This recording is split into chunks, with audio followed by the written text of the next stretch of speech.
And Kuntepchai, we talk a lot about crisis from COVID-19, but at the same time, we have to predict and try to get preparation for the future. And one aspect is about education. What should education look like in the future after COVID-19? Right now, we have Mr. Cameron Fox, founding head of VERSO International School in Thailand, joining us live. So right now, the school is closed. So how's your day? Mostly have been busy preparing for the next semester? Our school's not actually open yet.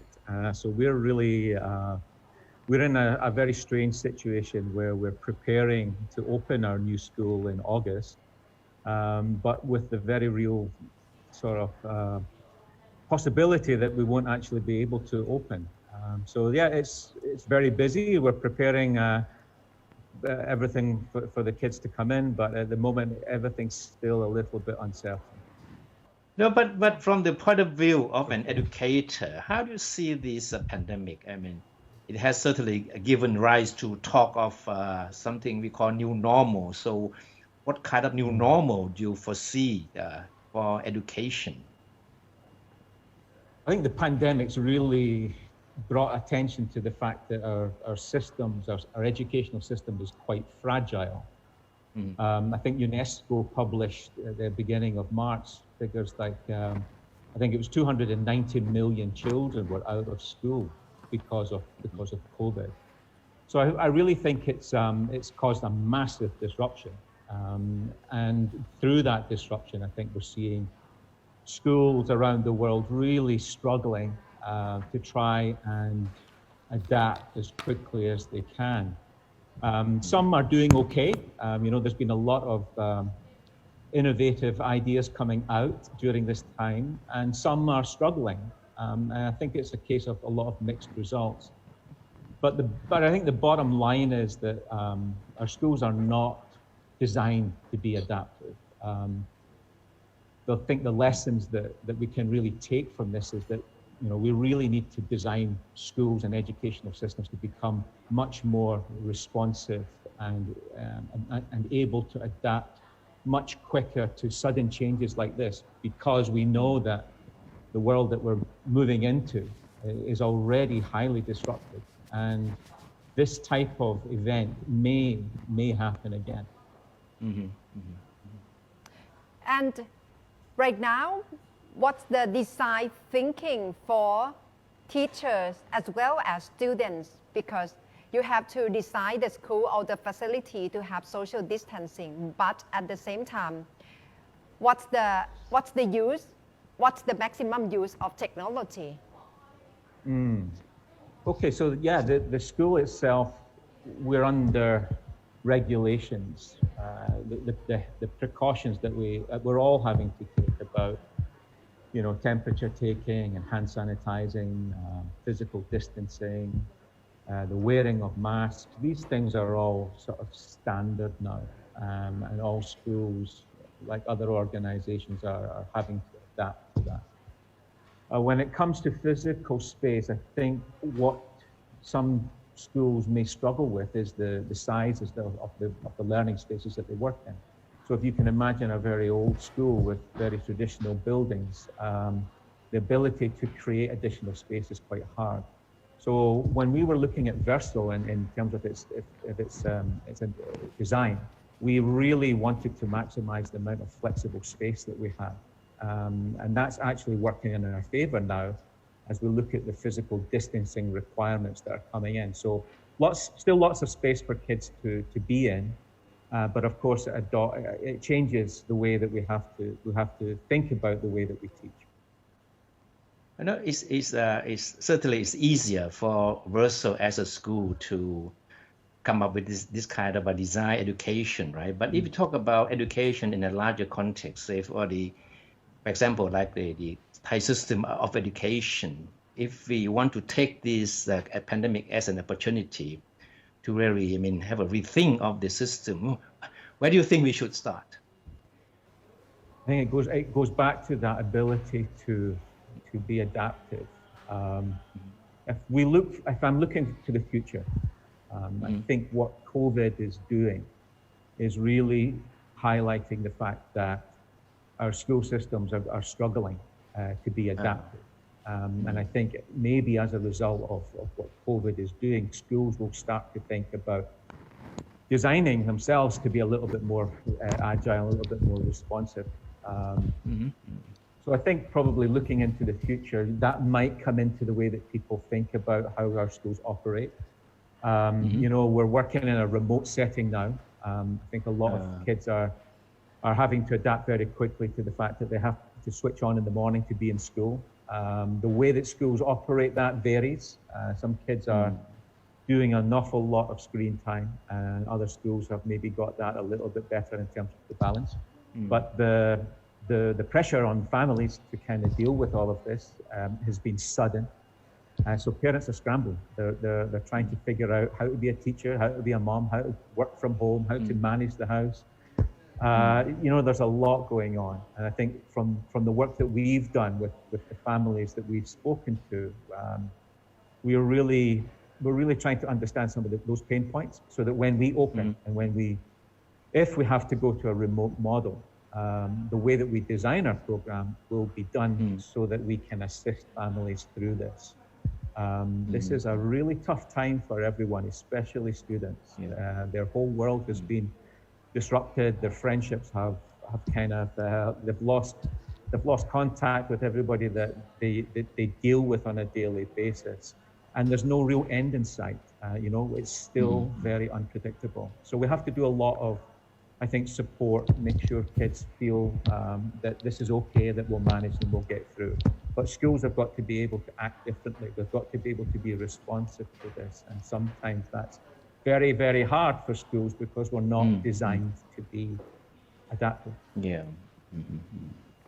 And what about the classroom itself, Mr. Fogg? The number of students in the class, does it have to be reduced? And what about the role of the teacher? Yeah, well, in fact, for us, the way that we've designed our buildings is very different. We've got lots of flexible open learning space. So actually we can manage numbers of students and maintain a physical distance quite easily. And in terms of our teachers, we don't teach with a model of one classroom and one teacher. We have cohorts. So our kids are used to working in a variety of groupings during the day, and our teachers work in teams. So we've got a very flexible way of teaching and learning within our school, which allows us to modify the way that we group kids, the way that as learning designers. We've got a big advantage, I must say. We're not very worried about that. We've actually, in a way, predicted the disruption to traditional schooling through the way that we've designed our building. So I'm very confident that the way that VERSO is looking at it, we can cope and manage quite easily. I know that VERSO has yet to open for classes, right? But you have a very interesting slogan, igniting passion, inspiring creativity. But what would the typical days of students at the school will be like? How different will it be from normal schools? Yes, well, there's a lot more flexibility. The way that we've looked at the way that we use time, the way that we organize kids, the way that we have developed a curriculum model here, which is very much focused on personalized approach to learning. We do a lot of work with projects. So the way that we structure time is a lot different from perhaps regular school. And kids have got a much bigger amount of variety in what they're going to do during the day. So, you know, it's a step away from, I guess, the model. And when we think of school, you know, the experiences that we all had, VERSO is offering something which is quite different. We were inspired a lot by the work that we did with IDEO, the world famous design firm. They helped us create the DNA for the school. So we're really influenced by the design world. So our kids work a lot in studios, they work in maker spaces, they work in project spaces. It's very, very creative. And the idea of creating a school around student passion is something that many, many teachers dream of, but we are often restricted to it because of the curriculum models that we have to follow. VERSO has really adapted that, and we've put passion and the kids' interests right at the heart of the way that we design our programs. Yeah. No Thai schools have the reputation of loading the students with homework. So will there be a lot of homework at VERSO? Believe me, it's not only Thai schools. There is there's a homework problem around the world, and many parents and educators constantly scratch their heads, asking themselves why. Why do we do this? Homework is no. VERSO, I can quite honestly say, we are not a school that will be, how should we say, providing kids with lots and lots of homework. Now, the difference that I think you should make is that if kids are inspired by the work that they're doing in school and they want to do some of that work at home, I think there's a difference. And I would love to think that the work that they will be doing with the learning designers that they mix with every day will provide them with something that is stimulating enough that they want to carry that work home. So yeah, the old idea of traditional homework won't be a reality in VERSO.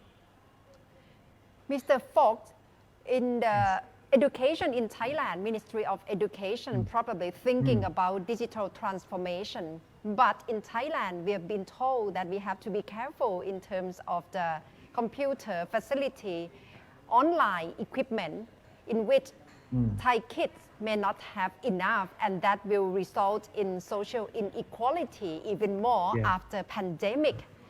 What's your vision, or what do you like to tell the education system in Thailand? It's very interesting, very, very interesting. The way that the switch to digital platforms for schooling really raises questions of equity, because a lot of kids may not have the resources that they need to connect. So that is a reality. And again, not just in Thailand, I think that's globally. The issue of equity when it comes to digitalization is a hot topic in schools. At VERSO, we've got very, very good technology within the school, but we look at technology as, it's the tool. It's ubiquitous, it's everywhere, but it's not the focus. It's there to help us with our learning. It's there to help kids develop the skills that they're going to need. But we often talk about high tech, and really what VERSO preaches more is low tech and high touch. And we're really more interested in that human side of what school is, that creative piece that you don't need technology for. So even if we move to a remote model, if we can't start school in the physical way, I think what parents will find with the way that VERSO's designing our online program or our remote program is that there's still going to be a lot of hands-on stuff for kids to do, a real focus on creativity, and that doesn't necessarily equate to hours in front of a screen. So that screen time is definitely something that we know is an issue for some parents and for kids, and also the equity problem is something that we're very conscious of. When the school opens, what kind of message about the coronavirus, the COVID-19, you think you would want to convey to the students? First and foremost, I think you want to make sure that kids feel safe. So I'm sure they will understand the context in which school is opening, that we're still in a very strange time. So I think kids will need to feel that coming to school is okay. So I think the messaging from school to kids has to be positive, has to be honest. I don't think you should cocoon kids. They have to understand what it is we're doing and why. And kids are very perceptive. They understand, and they know when we're being authentic. I think obviously we need to make sure that kids understand the routines, the protocols that we have in place to make sure that they're healthy. And I think there's also a lot of support going to be needed. I think kids need to be able to talk about what's happening, why it's changed. And for them stepping into a new school, there's lots of new things. Anyway, this will be part of that onboarding for this year. But the kids are resilient, and kids are very adept at accommodating changes in their lives. And I think if educators are open and honest and speak to them truthfully, kids will understand, and they know that they're being looked after and cared for, and that's the most important thing. Yeah, and of course, don't forget the act of giving, act of caring. That is something that the students should be taught about. Very, very important. Yes. Yeah.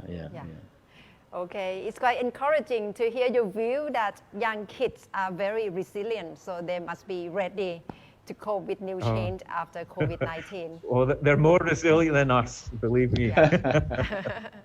Okay, thank you very much, Cameron. Yeah. Okay, it's lovely to talk to you. Thank you so much for being with me this evening. Yeah. Thank you. Right. Stay safe and Thank stay you. well.